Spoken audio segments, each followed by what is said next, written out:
யோசுவா 17ஆம் அதிகாரம்.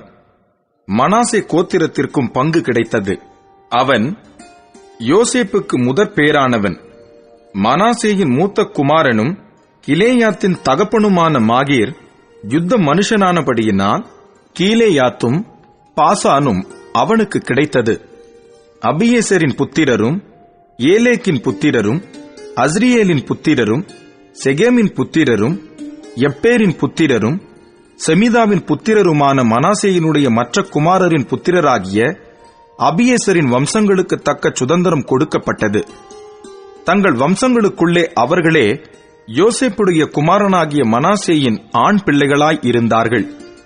மனாசேயின் குமாரனாகிய மாகீருக்கு பிறந்த கிலேயாத்தின் குமாரனாகிய எப்பேரின் மகன் செலோப்பியாத்துக்கு குமாரத்திகள் தவிர குமாரர் இல்லை. அவன் குமாரத்திகளின் நாமங்கள் மக்லால், நோவாள், ஒக்லால், மில்கால், திர்சால் என்பவைகள். அவர்கள் ஆசாரியனாகிய எலேயாசாருக்கும் நூனின் குமாரனாகிய யோசுவாவுக்கும் பிரபுக்களுக்கு முன்பாகச் சேர்ந்து வந்து, எங்கள் சகோதரர் நடுவே எங்களுக்கு சுதந்திரம் கொடுக்கும்படி கர்த்தர் மோசேக்கு கட்டளையிட்டார் என்றார்கள். ஆகையால் அவர்கள் தகப்பனுடைய சகோதரரின் நடுவே கர்த்தருடைய வாக்கின்படி அவர்களுக்கு சுதந்திரம் கொடுத்தான். யோர்தானுக்கு அப்புறத்திலே இருக்கிற கீலேயாத், பாசான் என்னும் தேசங்களை அல்லாமல் மனாசேக்கு சீட்டிலே விழுந்தது 10 பங்குகளாம். மனாசேயின் குமாரத்திகள் அவன் குமாரருக்குள்ளே சுதந்திரம் பெற்றார்கள். மனாசேயின் மற்ற புத்திரருக்கு கீலேயாத் தேசம் கிடைத்தது. மனாசேயின் எல்லை ஆசேர் தொடங்கி சீகேமின் முன்னிருக்கிற மிக்மேதாவுக்கும் அங்கே இருந்து வலதுபுறமாய் என் தப்புவாவின் குடிகளிடத்திற்கும் போகிறது. தப்புவாவின் நிலம் மனாசேக்கு கிடைத்தது. மனாசேயின் எல்லையோடு இருக்கிற தப்புவாவோ எப்பிராயிம் புத்திரரின் வசமாயிற்று. அப்புறம் அந்த எல்லை கானா என்னும் ஆற்றுக்கு போய் ஆற்றுக்கு தெற்காக இறங்குகிறது. மனாசேயினுடைய பட்டணங்களின் நடுவே இருக்கிற அவ்விடத்து பட்டணங்கள் எப்பிராயிமுடையவைகள். மனாசேயின் எல்லை ஆற்றுக்கு வடக்கே இருந்து சமுத்திரத்திற்கு போய் முடியும். தென்னாடு எப்பிராயிமுடையது, வடநாடு மனாசேயினுடையது. சமுத்திரம் அதன் எல்லை. அது வடக்கே ஆசேரையும் கிழக்கே இசக்காரையும் தொடுகிறது.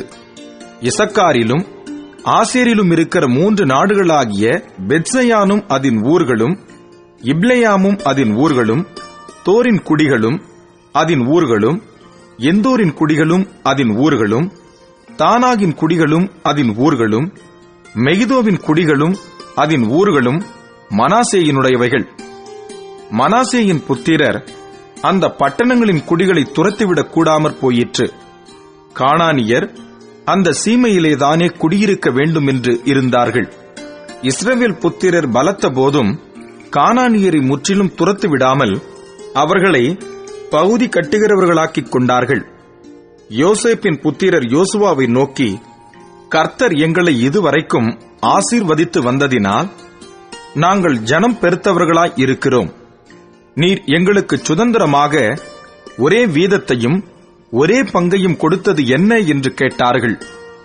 அதற்கு யோசுவா, நீங்கள் ஜனம் பெருத்தவர்களாயும் எப்பிராயிம் மலைகள் உங்களுக்கு நெருக்கமாயும் இருந்தால் பெரிசியர், ரெப்பாயிமியர் குடியிருக்கிற காட்டு தேசத்துக்கு போய் உங்களுக்கு இடம் உண்டாக்கிக் கொள்ளுங்கள் என்றான். அதற்கு யோசேப்பின் புத்திரர், மலைகள் எங்களுக்கு போதாது. பள்ளத்தாக்கு நாட்டில் இருக்கிற பெத்செயானிலும் அதன் ஊர்களிலும் எஸ்ரேல் பள்ளத்தாக்கிலும் குடியிருக்கிற எல்லா கானானியரிடத்திலும் இருப்பு ரதங்கள் உண்டு என்றார்கள். யோசுவா யோசேப்பு வம்சத்தாராகிய எப்பிராயிமியரையும் மனாசேயரையும் நோக்கி, நீங்கள் ஜனம் பெருத்தவர்கள், உங்களுக்கு மகா பராக்கிரமமும் உண்டு. ஒரு பங்கு மாத்திரம் அல்ல, மலை தேசமும் உங்களுடையதாகும். அது காடானபடியினாலே அதை வெட்டி திருத்துங்கள். அப்பொழுது அதன் கடையாந்தர மட்டும் உங்களுடையதாயிருக்கும். கானானியருக்கு இருப்பு ரதங்கள் இருந்தாலும் அவர்கள் பலத்தவர்களாய் இருந்தாலும் நீங்கள் அவர்களை துரத்தி விடுவீர்கள் என்றான்.